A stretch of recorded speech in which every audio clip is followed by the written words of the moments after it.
Kemudian dakwah di Singapura ini memang sesuatu yang jarang waktu itu.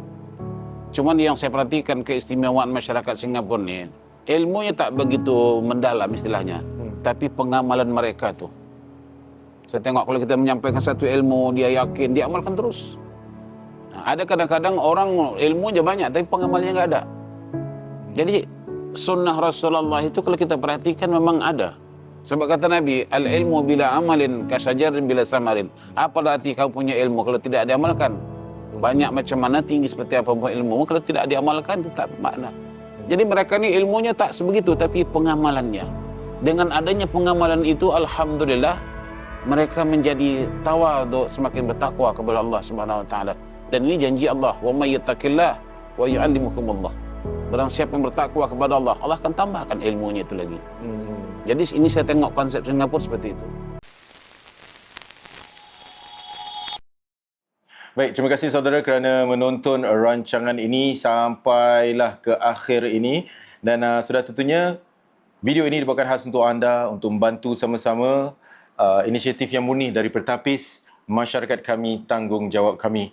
Dan bagi mereka yang nak jalankan zakat anda, dipersilakan menerusi pertapis.org.sg untuk sama-sama kita menyokong usaha mereka. Dan saudara, pada hari ini usaha mereka apa? Ini persoalan dia. Usaha mereka apa yang mereka lakukan? Salah satunya adalah untuk golongan-golongan orang-orang yang senior ataupun pendek cerita orang tua dah.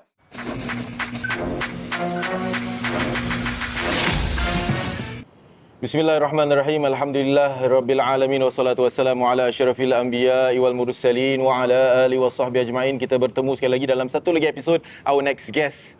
Dan sudah tentunya tetamu kita pada hari ini, saya tak perlu nak intro lagi lah. Ramai dah tahu. Saya sejak kecil pun dah tahu. Sejak kecil, lepas tu masuk radio pun dah tahu. Sampai keluar radio.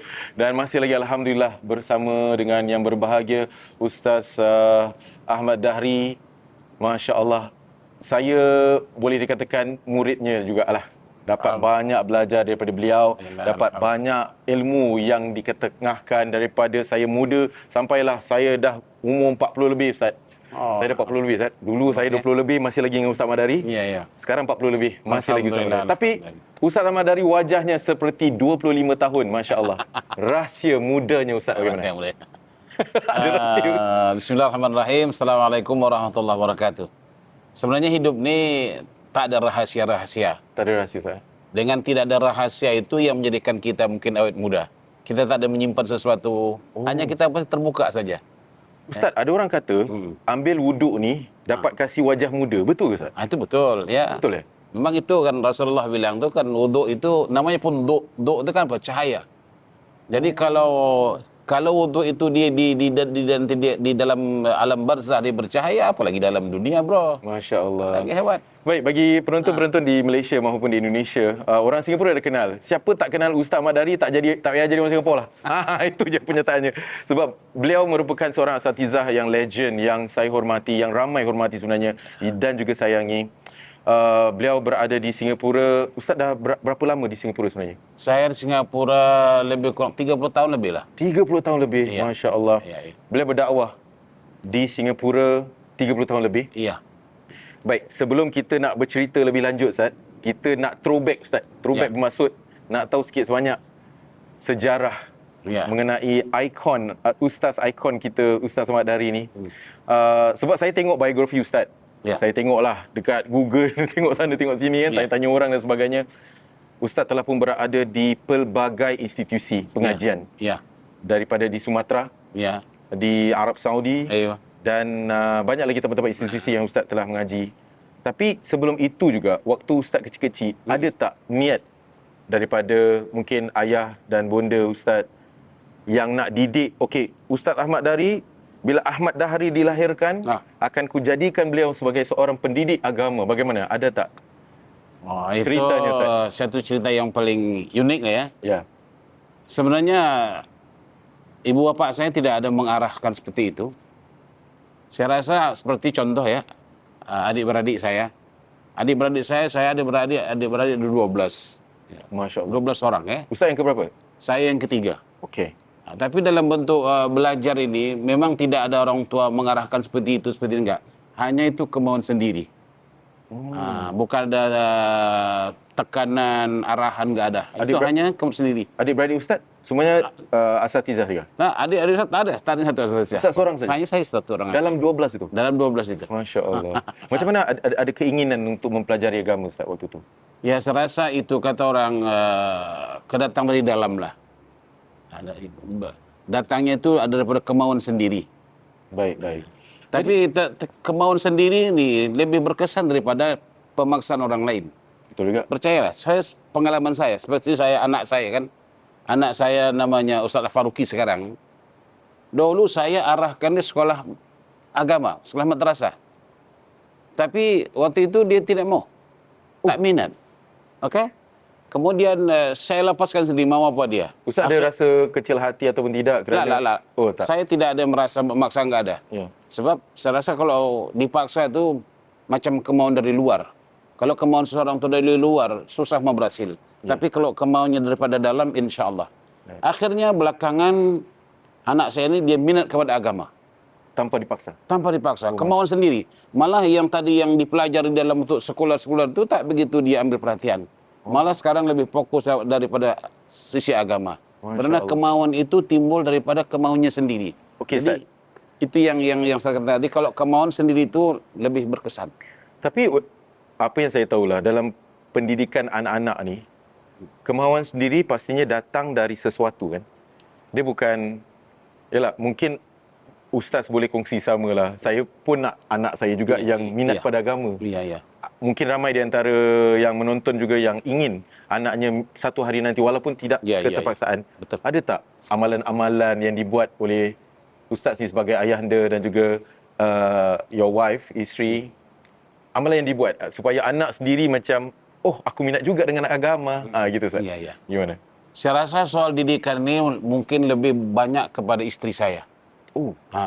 Sebab macam mana kita tahu kan, saya kan lebih banyak ni berkecimpung di luar. Ya, jadi ceramah di luar. Ceramah di luar, mengajar, kadang-kadang kata orang pergi pagi, pulang malamnya kan. Oh, ada lagunya Ustaz. Saya lupa lagunya. Jadi untuk itu, dalam pendidikan agama ini lebih banyak kepada isteri saya yang membimbing anak. Contohlah, saya juga sebagai pembaca Quran contoh ya. Tapi saya tidak mengajar anak saya baca Quran. Yang mengajar anak saya baca Quran, isteri saya. Jadi saya mengikuti dari belakang. Apa kebutuhan mereka, apa keperluan mereka, itu saya beri. Ya. Tapi sebagai mak ayah pun macam, contoh, untuk anak suka dengan solat, mak ayah kena solat. Mestilah. Kan? Dia macam, dah kau pergi semayang maghrib, tapi mak tengah tengok TV. Tak bisa. Sebab kan? Kalau kita tengok konsep Al-Quran sajalah. Al-Quran ya. Rabbana hablana min azwajina, baru wa zurriyatina. Kan mak bapak dulu ya, baru anak. Kita tak boleh mendidik anak tapi kita tak terdidik. Macam tadi kita suruh anak salat tapi kita tak salat. Oleh kerana itu Allah sebut apa? Rabbana hablana min azwajina baru wa zurriyah. Azwajina baru wa zurriyatina. Oh, diri sendiri dulu. Diri ya. Baik, kembali dengan waktu Ustaz kecil-kecil. Tadi Ustaz katakan yang Ustaz dah mula berminat untuk belajar agama dan sebagainya sendiri. Ya. Dan macam mana Ustaz boleh sampai ke Singapura, Ustaz? Ini nak tahu juga ceritanya kan. Sebab waktu saya kecil-kecil, Ustaz dah memang ada kat sini dah. Ya. Dah memang kat sini. Barangkali ini satu impian jadi nyata lah. Kan? Ustaz ada satu impian datang ke Singapura. Nyata, ya. Sebab bukan Singapura. Begini Ustaz ya. Saya dulu tatkala saya keluar daripada negeri saya Indonesia, saya sudah memasang satu azam bahwa tiba saatnya saya tidak akan kembali untuk menetap di Indonesia.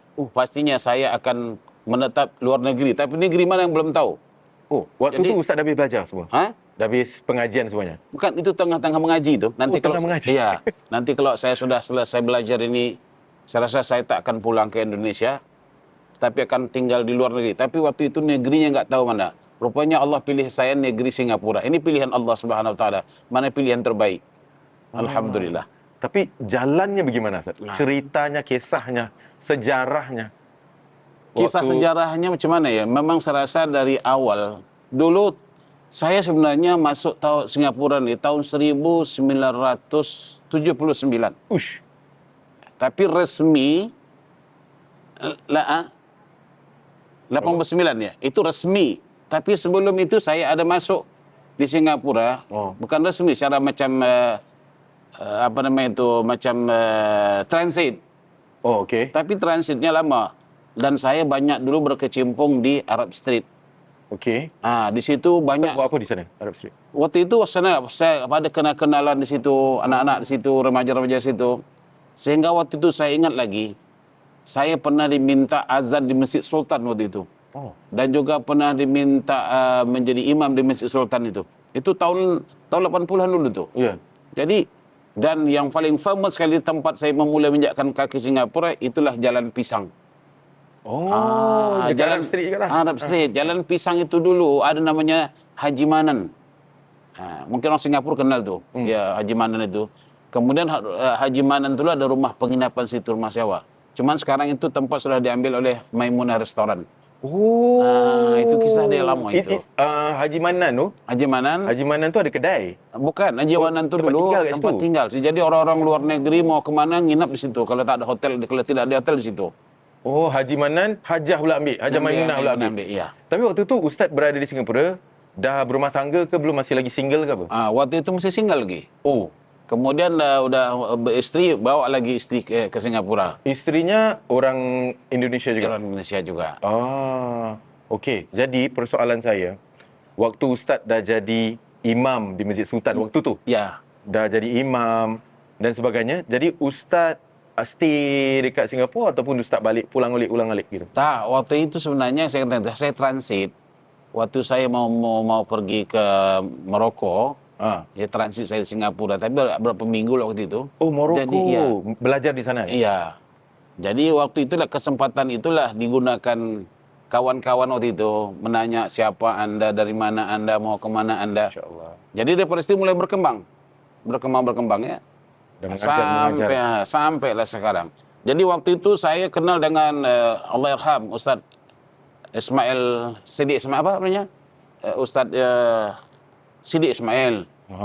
Saya belum kenal Ustaz. Belum kenal ya? Belum kenal. Namanya Ustaz Daud Ali. Itu Usman Jantan semua itu. Itu Teman-teman Ustaz. teman-teman lah dulu itu. Bagaimana pengalaman sewaktu pertama kali diberikan peluang untuk berceramah di Singapura? Subhanallah. Singapura ya, masyarakatnya waktu itu ilmu ustadz-ustadz belum lagi berkembang seperti sekarang. Dulu ustadz itu masih boleh dihitung dengan jari. Ya. Zaman 80-an. Zaman 80-an tuh.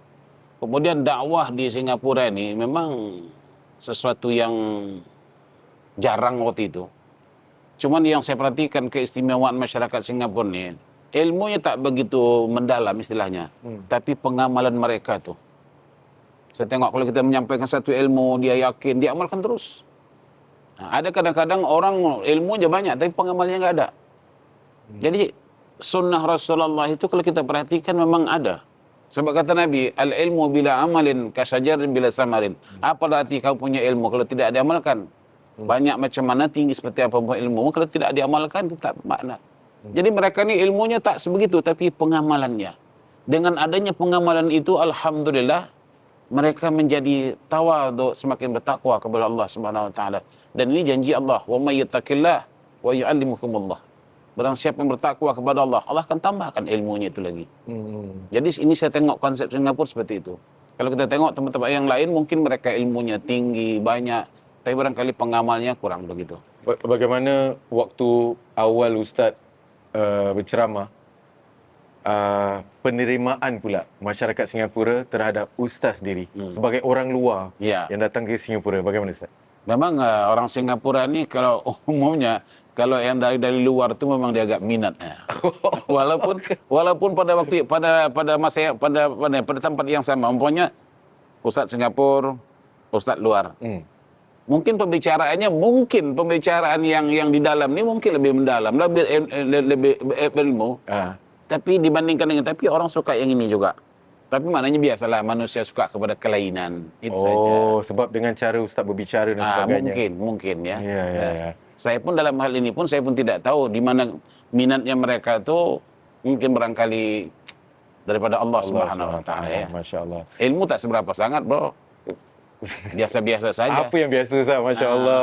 Saya senang sekali untuk mendengar. Tapi betul juga, mungkin apa yang Ustaz dah sampaikan dengan cara perbicaraan Ustaz, dia bukan berbeza sahaja dalam logat bahasa Indonesianya, Ya, tetapi caranya mudah difahami. Itu yang Subhanallah. mungkin diminat oleh Alhamdulillah. ramai masyarakat. Alhamdulillah. Zaman 80-an, cabaran dakwah remaja waktu tu, Nah, susah tak? Okey, Ustaz waktu berceramah tu, siapa yang mendengar? Adakah yang muda ataupun yang waktu tu dah makcik-makcik ataupun pakcik-pakcik, abang-abang, bagaimana Ustaz? waktu itu rata-rata boleh dikatakan apa namanya peringkat-peringkat dewasa pada umumnya. Tua kali tidak, muda kali pun tidak. Oh. Jadi bermacam ragam lah. Okey. Ya. Tidak nak fokus muda semua enggak, atau tua semua enggak. Ya, ya. Ha, Zaman 80-an dengan zaman sekarang, ya. susah tak? Apa beza? Masa Ustaz tengoklah cabaran-cabaran zaman dulu 80-an, zaman Ya, sekarang. itu jelas ya. Kalau kita cerita dulu dengan sekarang tuh perbezaan mesti ada. Apapun namanya, kalau kita bandingkan dulu dengan sekarang tuh banyak perbedaannya lah. Sekarang ini saya contoh gini lah ya. Orang dulu kalau dia umpamanya tidak tahu, itu ada dua sebab. Pertama memang dia tidak belajar. Yang kedua memang susah untuk cari orang mengajar. Jadi dua faktor ini penghambat mereka dulu. Ya, dia tidak tahu itu sebab apa? Tak belajar. Yang kedua tidak ada tempat yang mudah belajar. Sekarang kalau ada orang tidak tahu, itu memang tidak mau tahu. Sebab kalau dia mau tahu, sekarang mudah mendapatkan ilmu. Contoh macam nak belajar baca Quran namanya, tak payah kita nak pergi jauh-jauh ke mana, di balik dinding rumah pun ada. Melalui live pun ada. Ya. Jadi kalau mereka tak tahu sekarang ini, itu bukan tidak tahu. Maaf, itu namanya tak mau tahu. Malas. Mungkin.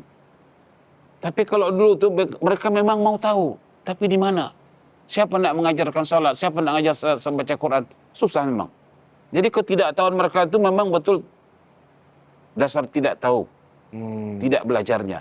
Ya. Tapi sekarang kalau mereka tidak tahu, itu bukan karena tidak belajar. Tidak mau belajar. Itu bezanya itu. Kalau kita cerita-cerita pasal dakwah Ustaz, Ya. kalaulah apa nasihat Ustaz bagi kita nak berdakwah kepada keluarga contohnya.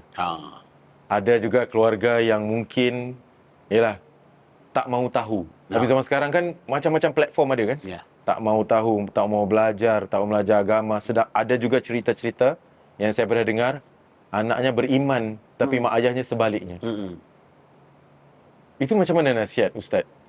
Inilah kita ambil satu senario. Ya. Anak beriman, solatnya okey, puasanya okey, tetapi mak ayahnya tak okey. Macam mana nak tegur mak ayah Ustaz? Ya. Pertama sekali itu menunjukkan bahwa pahamkan bahwa manusia ya, dia tidak seperti pokok. Umpamanya kalau pokok pisang ditanam akan tumbuh pisang. Pasti itu. Tapi manusia ini mungkin macam padi. Dia bukan macam pokok pisang, macam pokok padi. Pokok padi ini kadang-kadang tanam padi tumbuh lalang. Kalau tadi tanam pisang tumbuh pisang kan begitu. Sekarang tidak, tanam padi tumbuh lalang. Artinya kita tidak boleh ketergantungan kita kepada bapaknya alim mesti anak alim, tak semesti. Ya. Kalau kita tengok sejarah nabi-nabi pun juga gitu. Betapa seorang Nabi Nuh, seorang nabi ayahnya tapi anak. Dan kita kembali juga kepada zaman Nabi Allah Ibrahim contohnya. Bapaknya siapa? Bapaknya kafir kan? Tapi beliau nabi. Jadi di sini kita nak mahamkan, jangan kita menyalahkan sesiapa. Oh, ini pasal mak bapak inilah punya pasal aku gini. Tak. Sendiri punya itu, ya, sendiri. Makanya Allah beri kita tu, inna hadainahu sabila imma syakira imma kafura itu. Ini jalan dia. Dan kita perhatikan berapa banyak ulama-ulama yang anaknya tidak ulama. Jadi di sini kita tidak boleh. Yang kemudian itu adalah kemauan sendiri. Di samping juga belajar. Ya. Jadi bagi kadang-kadang satu perkara. Perkara yang kedua, mungkin mak bapak mahukan anak tu jadi orang yang saleh umpamanya. Cuman kita bilang tadi, lain yang dimaksudkan bapa, lain yang dibuatkan anak. Jadi ini juga kita tidak boleh lepas daripada hanya berusaha. Berusaha itu tidak hanya dengan melakukan sesuatu, tapi juga mungkin dengan doa. Itu pun okey, Ustaz? Itu doa. La yuradul qada illa bid-doa. Kata Nabi kan, qada qadar itu tidak boleh rubah terkecuali dengan doa. Bermakna menunjukkan doa itu hebat. Kita kadang-kadang berdoa kita pedap, itu masalah. Ini semuanya Allah Ta'ala. Dan Allah kata pun, sampai di mana usahamu. Oh. So maknanya kalau walaupun mak ayahnya kita tak tahu nak buat apa sebagai anak, cukup dengan doa itu supaya dapat diubah perangai. Ya, doa pun doa, tapi usaha-usaha juga. Oh, faham. Nah, jadi tidak sekadar berdoa tanpa usaha atau usaha tanpa doa. Dia ada 3 bait. Berusaha, berdoa, bertawakal. Ini 3 perkara ini. Kunci dia. Berusaha. Habis itu untuk berdoa, semoga usaha inta ini berhasil. Kemudian inta bertawakal, serah kepada Allah. Kita sudah buat sebagaimana dia punya peraturan-peraturannya sudah kita buat. Tapi hasilnya tetap Allah Ta'ala. Tak boleh lari di situ. Baik. Sebelum kita nak berehat tu, saya ada satu soalan. Ni semua soalan-soalan throwback, Ustaz. Ya. Soalan-soalan dulu, zaman muda-muda dulu. Zaman muda-muda dulu. Waktu Ustaz dah mula mengajar di Singapura, Ya. Dia lebih kepada ceramah-ceramah di masjid-masjid. Betul. Dan bagaimana pula keadaan di Indonesia, tempat tinggalnya Ustaz? Adakah Ustaz terus berdakwah juga di sana? Ataupun bagi Ustaz macam, okey, biarkan aja da'i-da'i, pendakwa-pendakwa yang di Indonesia, biar di Indonesia, biar aku ni berada di Singapura untuk aku terus dakwah di sini. Bagaimana, Ustaz? Ya, sebagaimanapun kita pun tidak boleh ibaratkan kacang lupa kulit ya. Di mana tanah tumpah darah kita itu tidak boleh kita lupakan. Tapi tentang dakwah, sebenarnya dakwah itu di mana saja. Sebab kata Nabi, beliau anni walau ayah, sampaikan oleh kamu daripada aku di mana saja walau sepotong ayat kan. Tak semestinya dakwah itu di tanah air sendiri atau di mana juga. Kita menyampaikan dakwah itu di mana saja. Kemudian macam saya contohnya, kalau nak mengharapkan dakwah saya di Indonesia, mungkin tak kesampaian. Sebab saya tidak lagi duduk di sana. Nah, ya kan? Satu, yang kedua, dalam bidang dakwah ini sebenarnya dulu saya waktu di Indonesia masih lagi pada peringkat-peringkat, kalau bahasa kita di Senawiyah kan, saya sudah mulai berceramah dengan masyarakat kampung lah. Masa muda-muda dulu. Nah, jadi bibit-bibit itulah yang kita bawa sampai sekarang ini, kita kembangkan. Namanya kita kolek dari sana tapi kita kembangkan di sini, kira begitu. Faham. Bahasa susah tak? Masa Ustaz datang ke Singapura, ada masalah bahasa tak? Untuk memahami saya rasa orang Singapura. Bahasanya enggak gitu sulit bagi saya. Enggak sulit ya? Enggak sulit dah. Ya. Nah, cuma dia punya lenggok itu aja kan. Saya, itu aja. Ada imalahnya sikit lah. Tapi Ustaz tak ada berubah Ustaznya bahasa Saya rasa ada juga. Oh, ada sikit-sikit. Ada kesingapuraan sikit. Ada sikit. Ada sikit. Baik, kita lihat sekejap. Masya Allah. Sebenarnya saya berdebar ni. Kat sebelah Ustaz Madari berdebar. Wui, tangan dah bergigil-gigil. Dan kita akan kembali lepas ni, jangan ke mana-mana. Kita lihat sekejap bersama dalam rancangan ini, Our Next Guest. Jangan ke mana-mana.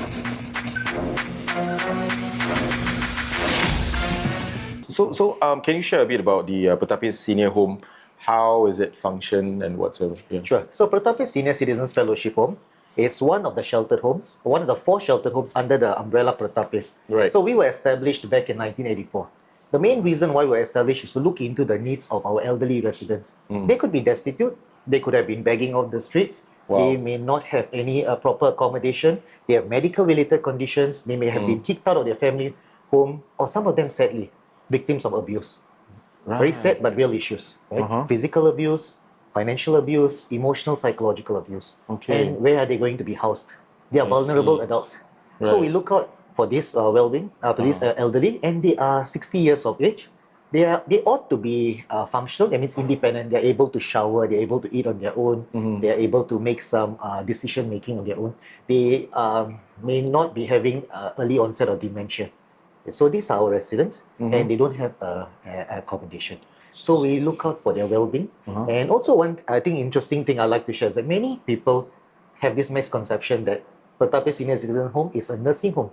The thing Right. is, we I are was not a about to nursing ask home. you this question. Okay. I read your mind, yeah. Yeah. So I think if you were to look behind me, right, it's actually our shelter home is funded by Ministry of Social and Family Development, or Right. MSF as we call. Nursing homes are by MOH, Ministry of Health. So two different profiles.